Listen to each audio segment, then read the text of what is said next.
की उमरखंडीचा राजा दोईश्री सोंडळ तो कसं काय सुचला?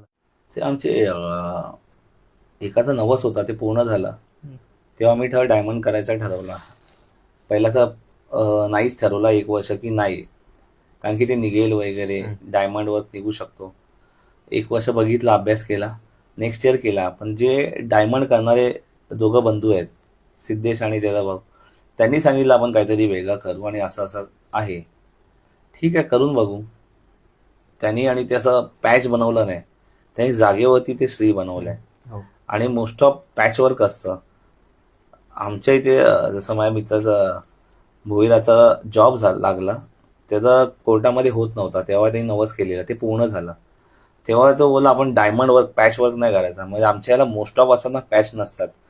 ते दोघं भावांना आधीच सांगून ठेवलंय की आम्हाला डायमंड पाहिजे, पॅच नको आहेत. हम्म. पॅचने एकदम विचित्र वाटतो.